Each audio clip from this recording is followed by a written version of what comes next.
hace un pastor llamado Sproul y él me parece que explica muy bien el tema de jurisdicción del individuo. Dice, si una pareja de esposos, ambos todo el tiempo quieren lo mismo, les gusta lo mismo, van al mismo lugar, no sé, visten igual y hacen todo igual, quiere decir que alguno de los dos está anulado. Miren el ejemplo tan importante. ¿Por qué? Porque cada individuo tiene una jurisdicción y es un mundo. Porque tiene conciencia, intelecto y voluntad. Es probable que en un matrimonio haya puntos de afinidad y que nos gusten algunas cosas, pero no todo. ¿Y saben qué es una de las virtudes maravillosas del matrimonio? Precisamente que dos individuos se funden para ser una sola carne en el propósito de Dios. Pero ambos aportan ideas, propuestas. A veces el matrimonio es como cuando gana la izquierda y la derecha hace oposición, ¿sí? Porque no está de acuerdo en todo. Y en el momento en que ambos estén plenamente de acuerdo en todo, es porque alguno de los dos está anulando la jurisdicción del otro. ¿Sí? ¿Estamos claros ahí? Entonces es importante tener clara la jurisdicción desde el individuo, la conciencia, la voluntad. Voy a darles otro ejemplo, otra ilustración bíblica. Dios dice que los hijos no pagarán por los pecados de los padres, ni los padres por los pecados de los hijos. ¿Por qué? Porque el individuo es responsable delante de Dios. Porque Dios le ha dado conciencia, intelecto y voluntad. ¿Bien? Ahora miren el tema de la conciencia. Dios le entregó la conciencia al hombre, o diseñó al hombre con la conciencia como un regulador de un termostato. O por ejemplo en el carro uno tiene siempre una indicación de temperatura. Si el carro está fallando o algo está mal en el motor, inmediatamente esa aguja empieza a subir y te está indicando que algo está mal y que ese motor puede reventar, se puede dañar. Bueno, la conciencia en el hombre es como ese regulador. La conciencia es como ese otro yo con el que tú hablas, ¿no? Como, vamos Orlando, sí se puede. y vamos Sebas, hoy sí, o no, uy Sebas, ¿qué está pasando conmigo? ¿Les ha pasado que van por la calle hablando solos, como locos? Y de repente usted dice, uy, qué vergüenza que me estén viendo hablando solo. Bueno, es la conciencia con la que tú estás dialogando realmente que te ayuda a discernir lo que está bien y lo que está mal. Ahora, ¿cuál es el problema con la caída del hombre? Que la Biblia dice que la conciencia quedó cauterizada por el pecado. Por eso no te puedes confiar de tu conciencia y tienes que confiarte es del Espíritu de Dios y de las Sagradas Escrituras, porque tu propia conciencia te puede estar engañando. ¿Qué quiere decir esto?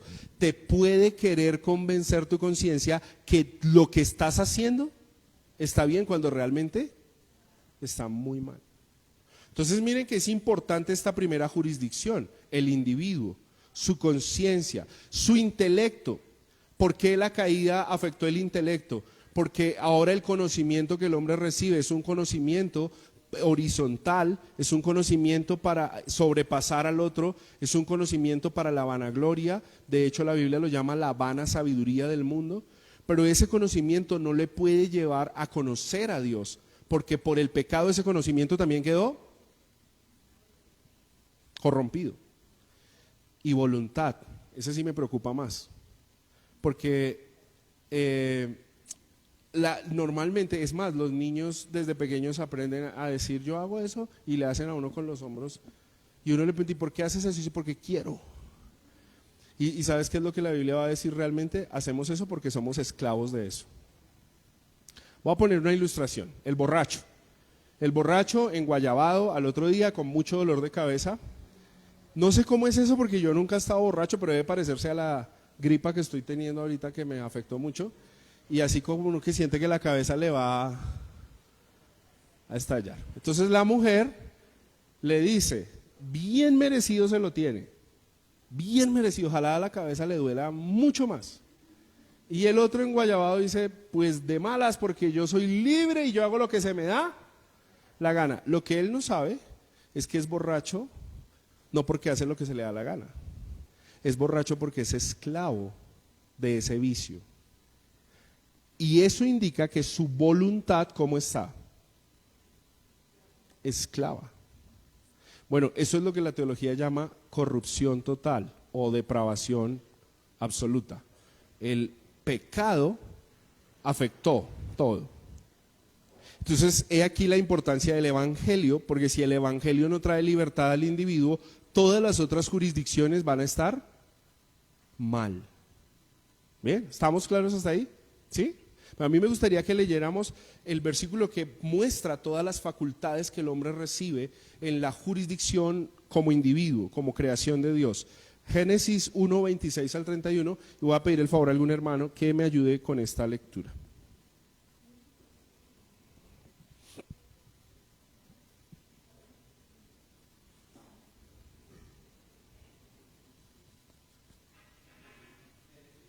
Génesis 1, 26 al 31. Un hermano que lo lea así con voz de arcángel de Apocalipsis.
Muy bien.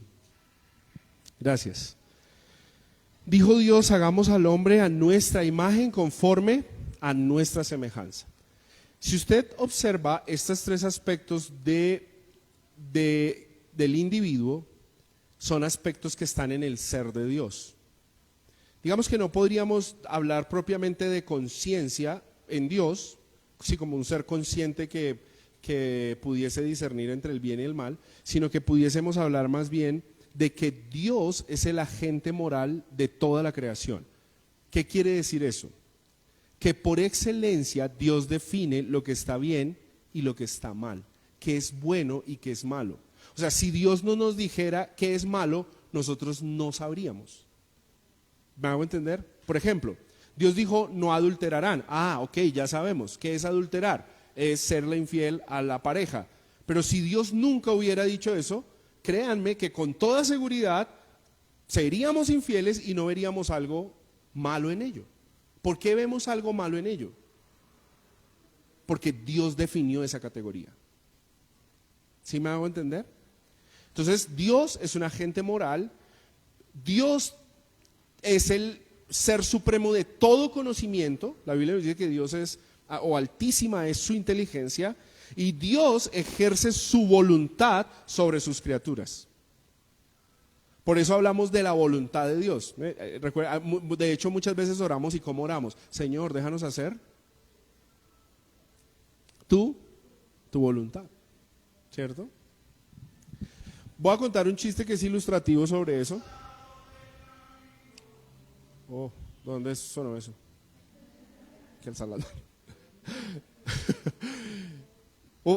Mire, algo ilustrativo sobre el tema. La persona que está en la iglesia, soltero, y está orando porque Dios le dé esposa. Y él ya tiene en mente una muchacha que le gusta mucho. Y cuando él ora, él dice, la muchacha se llama Pepita. ¿Sí? Ella no asiste a esta iglesia. Y entonces él dice, Señor, que se haga tu voluntad, pero que sea Pepita. Eso muestra el contraste y la tensión entre la voluntad de Dios y la voluntad del hombre. Entonces, Aquí nos muestra que el hombre fue creado a imagen de Dios y miren, para que entendamos la jurisdicción del individuo, inmediatamente lo que ocurre. Versículo 26, léanlo conmigo por favor. Dijo Dios, hagamos al hombre a nuestra imagen, conforme a nuestra semejanza. ¿Y qué lo puso a hacer? Ejerza, inmediatamente le dijo, ejerza dominio. ¿Dónde? Sobre la creación, lugar de jurisdicción. ¿Quién? El hombre. ¿Quién lo delegó? Dios. ¿Cuáles son los métodos? Los métodos de Dios. Administre, cuide, tenga una familia, otra jurisdicción, multiplíquense, tengan hijos, gobiernen todo lo que les he entregado. Ahí ya nos empieza a dejar ver otros niveles de jurisdicción. Ahora, Dios no solamente deja al hombre y le faculta o le delega una tarea, sino que Dios también le demanda una responsabilidad. Entonces, Génesis 2:7, le damos un momento, porfa. Y luego versículos 15 al 18. ¿Qué dice Génesis 2:7?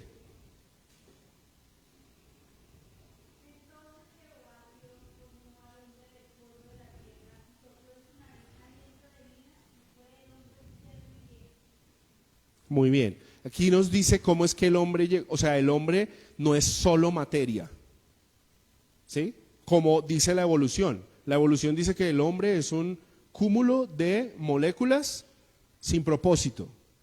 No, la Biblia dice que el hombre es un ser viviente. ¿Y cómo llegó a ser un ser viviente? Porque Dios sopló en él aliento de vida. Ahora, 15 al 18.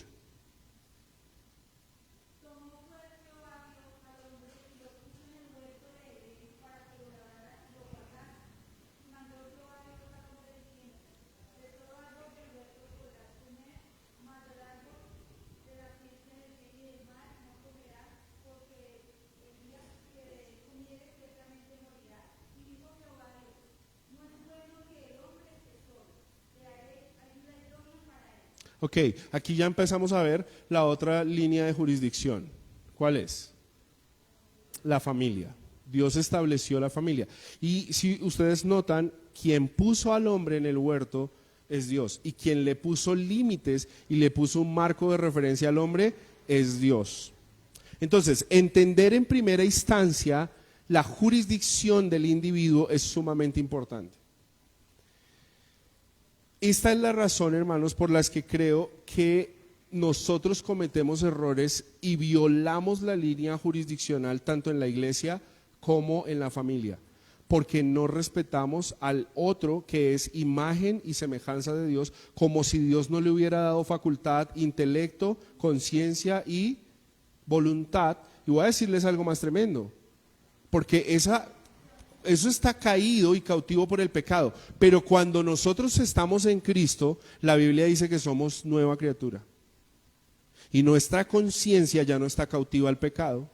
Nuestro intelecto ahora propende por conocer a Dios y podemos ir en pos de hacer la voluntad de Dios.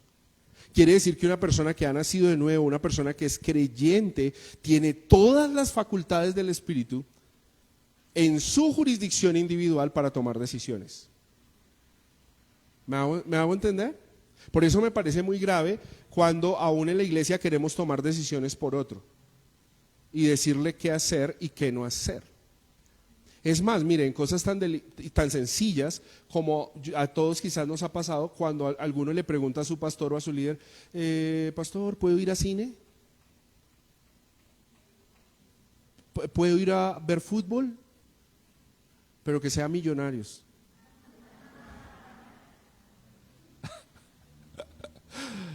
¿Puedo escuchar música? ¿Puedo? ¿Por qué? ¿Por qué tienes que preguntar a otros si puedes o no puedes? Si tú estás conectado a la palabra de Dios y la palabra de Dios te está suministrando y tú tienes esas facultades, tú tienes que aprender a tomar tus propias decisiones delante de Dios. Ahora, esto no anula el consejo, ¿de acuerdo? No nos vayamos para el otro extremo, que el otro extremo es, no necesito preguntarle nunca a nadie nada, no necesito consejo, no, eso es una mentira. Pero no es cierto que yo dependa de otro para tomar decisiones. No sé si me hago entender. Ahora, miren lo grave que puede ocurrir y recuerden que esto tiene un enfoque hacia la familia. Cuando nosotros no les enseñamos a nuestros hijos acerca de la jurisdicción individual, nosotros le hemos puesto un nombre que lo maquilla, pero es gravísimo. Se llama sobreprotección. ¿Y saben cuál es la sobreprotección? Que tú crees que estás cuidando mucho a esa persona, pero no sea que tu cuidado realmente lo que está haciendo es anulándolo. Y estás anulando la facultad de esa persona de tomar decisiones y de ser responsable por sus decisiones. Una de nuestras tareas con nuestros hijos es apoyarles en la formación o forjación de su carácter para que ellos puedan tomar decisiones.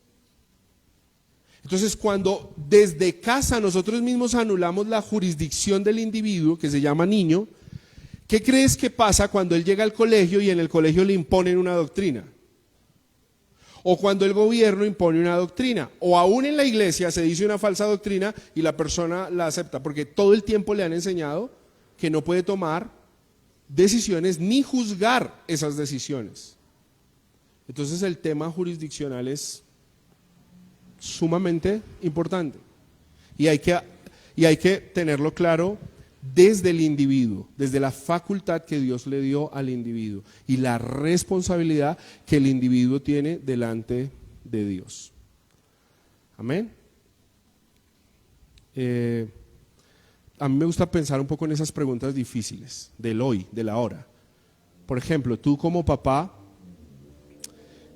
o como esposo que crees que vas a estar mucho tiempo, pero yo pregunto eso, ¿qué pasaría si hoy no estuvieras, si hoy mueres? O sea, ¿qué pasaría con tu esposa? ¿O qué pasaría con tus hijos? Lo he planteado muchas veces en la iglesia. ¿Qué pasa si el pastor que está hoy muere, no está? Y si las demás cosas tienden a desaparecer, quiere decir que no se estaban haciendo bien las tareas de jurisdicción. Porque si hay algo que nosotros hacemos es preparar a las personas para afrontar esos desafíos fuertes de la vida. Ahora, Dios nos hizo como seres relacionales, interdependientes, pero no anulados por la voluntad de otro. Yo de esta manera creo que el único que impone su voluntad sobre nuestras vidas, ¿quién es? Es Dios. Dios, por eso oramos. No se haga nuestra voluntad, sino la tuya. Y deberíamos, hermanos, pensar con más profundidad acerca de esa oración, porque tiene que ver con la jurisdicción del individuo y lo que hacemos en familia, en iglesia y aún en las demás áreas. Bien, ¿está claro hasta ahí? Permítanme una última ilustración con la jurisdicción del individuo. Cuando entendemos que Dios diseñó a cada individuo de forma particular, única, es la razón por la que defendemos que no haya aborto. ¿Cuál es el dilema con el aborto? Miren cómo se viola la jurisdicción en el aborto.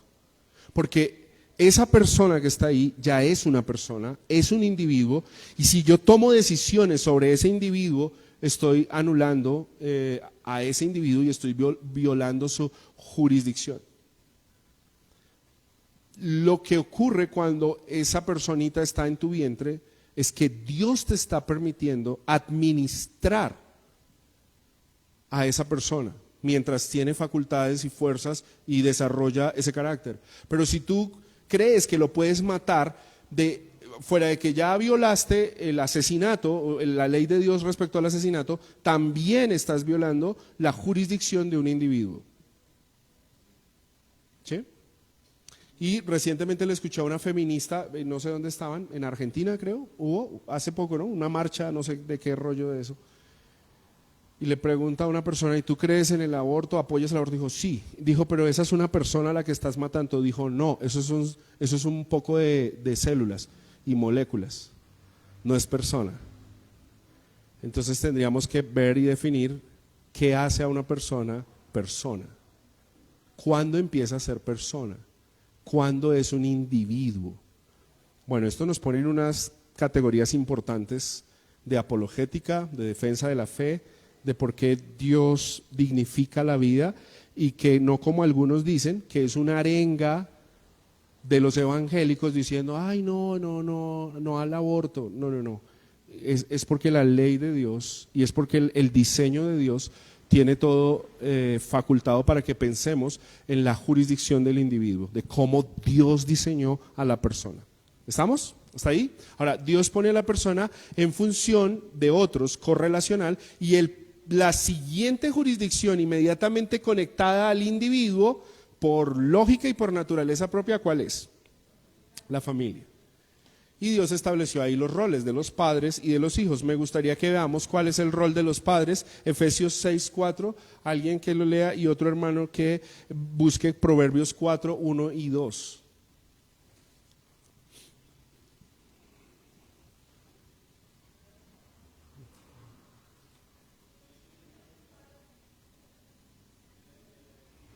¿Qué dice Efesios 6:4?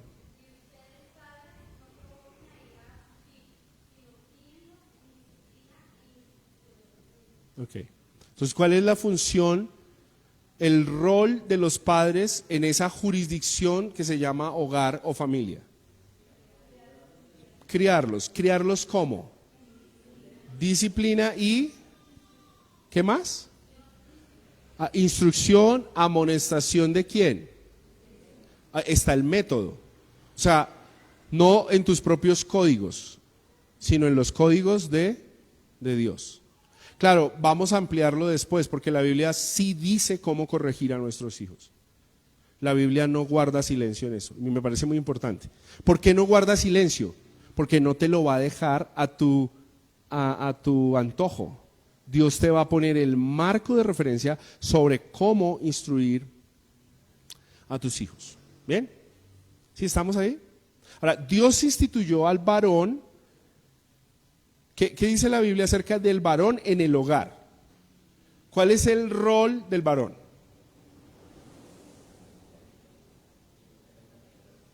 ¿Cómo?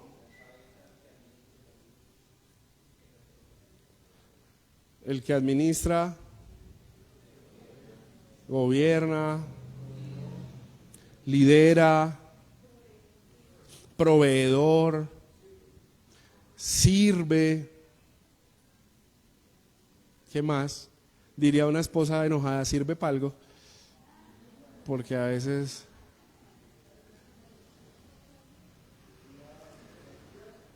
¿cómo? Dar guía. Ajá. Es el ejemplo. Ahora, esto no quiere decir que la mujer no es ejemplo, no guía, no sirve, todo, ¿no? Porque todas las anteriores aplican también a la mujer. Por eso, de hecho, la mayoría de textos me parece interesante, no sé si han hecho ese ejercicio, respecto a la instrucción, aparecen en plural. ¿Qué quiere decir? O sea, papá y mamá. No es una función solo del papá, o como en algunos casos de la mamá, porque el papá abandonó esa función. Totalmente la abandonó. Entonces, el rol del varón está dado para servir a su familia. Y servir a su familia dirigiéndola, instruyéndola. ¿Sí? Ahora, ¿cuál es la respuesta de los hijos en esa jurisdicción? Proverbios 4:1 y 2.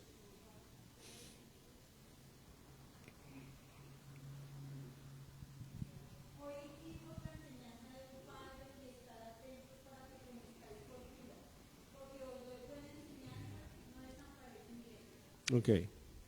Cuando un hijo menosprecia la enseñanza de sus padres, está abandonando la ley de Dios. O sea, dicho de otra manera para que los chicos lo vean un poco la seriedad del caso. Cuando tú, joven, jovencita, adolescente, te rebelas contra tus papás, te estás rebelando contra Dios. ¿Por qué? Porque no siempre lo vemos así. O sea, de hecho, yo he escuchado adolescentes sobre todo que dicen, es que mi papá es muy cansón, mi mamá es muy fastidiosa, pero no, yo a Dios sí lo honro, gloria a Dios. ¿Cuál es el problema de eso?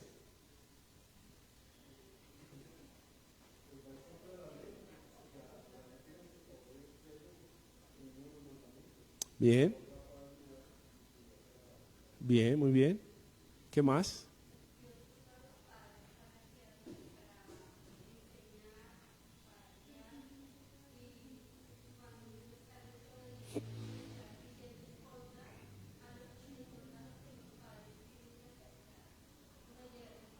Bien,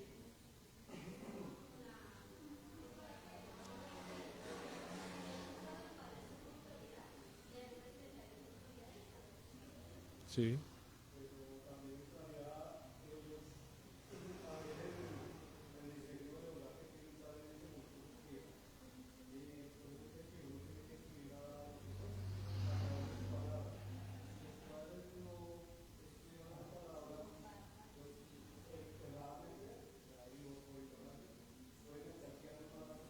Mm,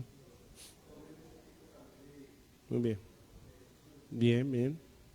Alex, Orlando,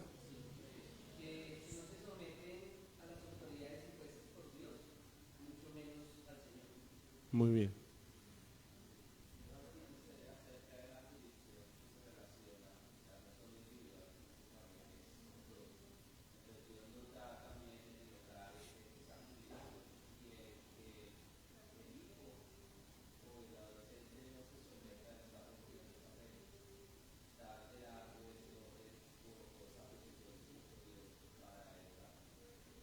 Claro, porque quien las estableció es Dios. Entonces, ir en contra del papá o de la mamá es ir en contra directamente de Dios. Ahora, la pregunta sería, y creo que el libro la aborda, ¿cuándo podría yo, como hijo, decirle a un papá o a una mamá, no, aquí no, no lo voy a hacer? ¿Cuándo hay esa cláusula legal?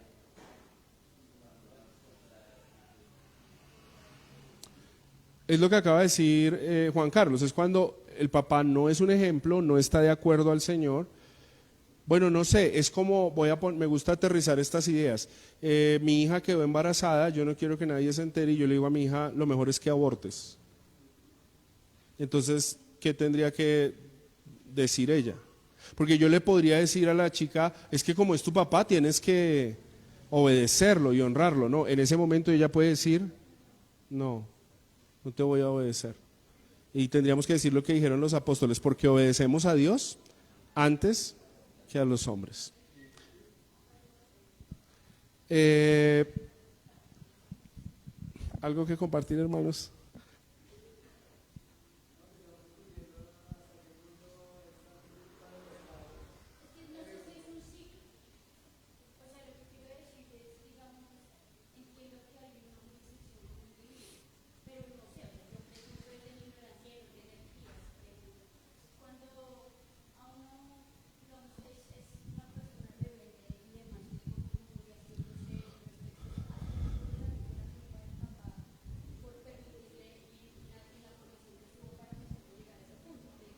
Sí.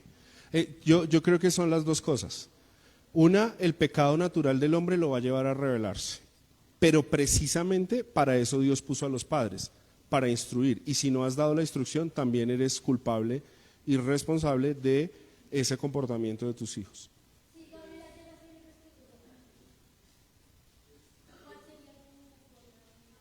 Gabriela ya ha sido irrespetuosa conmigo.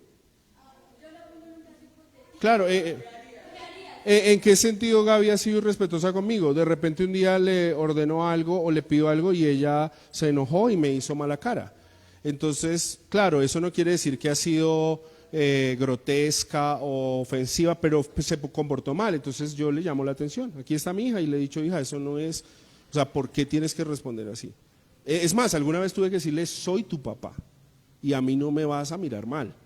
O sea, me respetas porque soy tu papá. Pero yo no tengo que gritarla ni ofenderla, sino poner en orden. Esa es mi función. Esa es mi función. Porque naturalmente nosotros como seres humanos vamos a tender hacia la rebeldía y hacia el pecado. Eso está, ese gen, ese bichito, esa propensión está en todos nosotros. Por eso Dios puso al ser humano en la jurisdicción familiar para que la familia se encargue de instruir y corregir. Instruir y corregir. Todo el tiempo es como ven. Proverbios dice, el corazón del joven está inclinado desde la niñez ¿a dónde? al mal. Entonces nuestra función es instruir. Ahora, el caso es diferente cuando no hay papás creyentes, han formado mal y el joven llega, digamos, en su adolescencia al evangelio.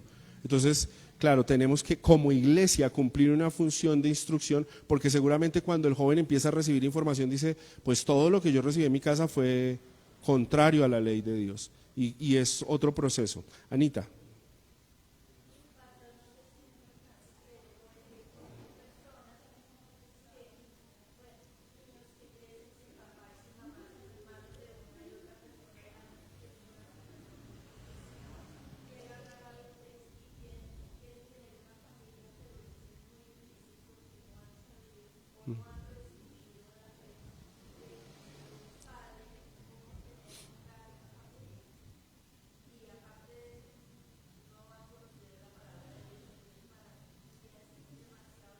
Muy difícil.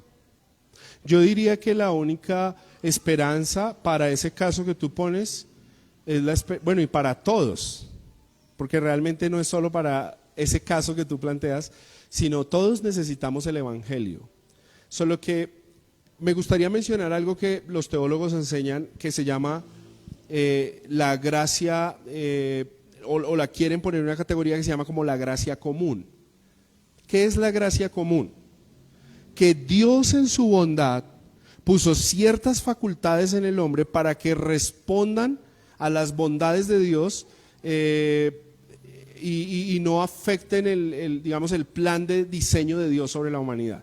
No sé si me enredé mucho en el postulado, pero la idea es la siguiente. Pregunto, ¿por qué un papá o una mamá, hay papás malvados que han matado a sus hijos cuando nacen? La pregunta es, ¿por qué no todos lo hacen? Si todos tenemos el corazón corrompido, según la Biblia. Romanos 3:10 dice, todos se han desviado a una y todos son inútiles. Entonces se pregunta, ¿por qué no todo papá, o digamos que no lo mata, pero por qué no todo papá lo maltrata? Bueno, porque hay una gracia común, una conciencia que le fue entregada al hombre que le hace refrenar ciertas cosas y dice, esto está mal y no lo voy a hacer. Entonces Dios permite que así todas las personas no conozcan la Biblia, de alguna manera tienen unas conductas saludables, de valores, de principios que hacen que sus hijos crezcan en cierta categoría de valores y principios para servir en la sociedad. El problema, Anita, y para todos, es que cuando somos expuestos a la Biblia, uno se da cuenta que en nuestros propios métodos no lo vamos a hacer bien. Entonces yo digo, si alguien que nace en una familia convencional, que tiene papá, mamá, tiene valores, principios, necesita el evangelio, pues yo digo, con mucha más urgencia necesita el evangelio aquel que no ni siquiera ha tenido ese tipo de instrucción, porque de alguna manera ha crecido desamparado, porque Dios puso la familia como un centro de protección, regulación y formación. Entonces, al no estar en la familia, va a tener graves consecuencias. Va a ser muy difícil. Por eso necesita apoyo, necesita instrucción. Y por eso necesitamos valorar mucho el concepto de familia, que entre otras cosas, hermanos, es una trampa de Satanás que hoy está bombardeando, dañando el concepto de familia, para que no tengamos familias. ¿Y qué le está diciendo a los individuos y a los jóvenes? Les está diciendo, vivan su vida, vivan la libertad, tranquilos que ustedes pueden hacer lo que bien les parezca. Es más, a mí me parece increíble cómo hoy, más temprano, los jovencitos están diciendo, no quiero estar en casa. Pero la pregunta es, ¿por qué no quieren estar en casa? ¿Por qué? ¿Cómo?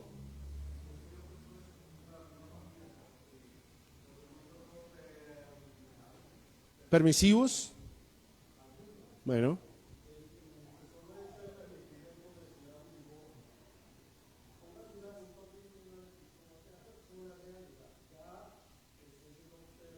Permisivo.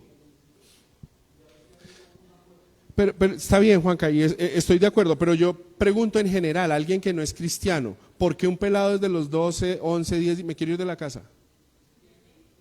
No se quiere sujetar. ¿Cómo? No estoy.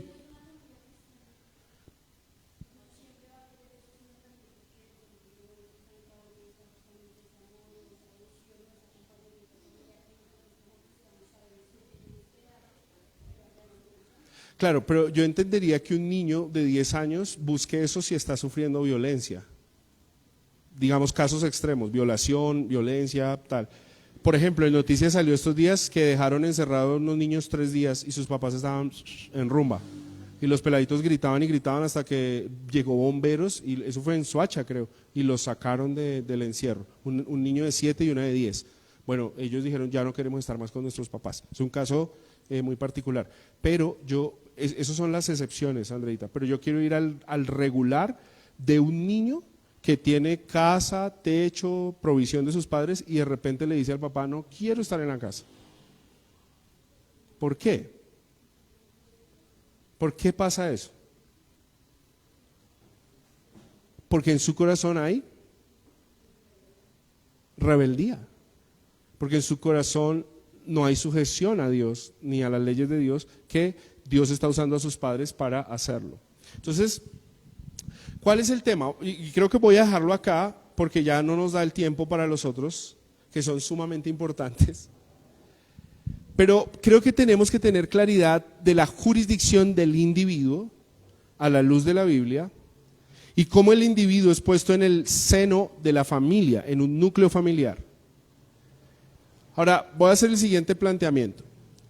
Un niño que crece sin los códigos de sujeción, instrucción de la familia, le va a costar mucho sujetarse a la sociedad, al gobierno, a la iglesia y al trabajo y a lo que sea. Porque el punto de partida para la sujeción, ¿dónde arranca? En casa. De hecho, una forma de evaluar, no, digamos, no psicológica y no digan como que, ay, tiene un discernimiento súper especial, pero mira, interactúas con una persona, ves cómo habla, cómo actúa, cómo responde y tú podrías evaluar cómo ha sido su formación en casa. Una persona que siempre está respondiendo, que siempre está objetando, que siempre está en contra, entonces tuvo problemas de instrucción en su casa. Y aquí, independientemente de que sea cristiano o no sea cristiano. Porque en últimas tú vas a reflejar en dónde estás en comunidad, llámese iglesia, trabajo, casa, vas a reflejar esos códigos de instrucción que recibiste. Voy a mencionarles otro, entre una evaluación que hay en la generación pasada y esta generación. De la generación pasada, muchas personas tenemos que recibieron su pensión de su trabajo, porque pasaron el umbral de 20 años trabajando en una empresa. ¿Tú sabes qué pasa con la nueva generación? La nueva generación muchas veces no pasa de un mes, de 2 meses. Es más, no pasan de la semana de inducción del trabajo. O sea, hay una semana de inducción donde le dicen, vamos a ver, evalúas el trabajo, no pasan ese umbral. ¿Por qué? Nunca le enseñaron a sujetarse.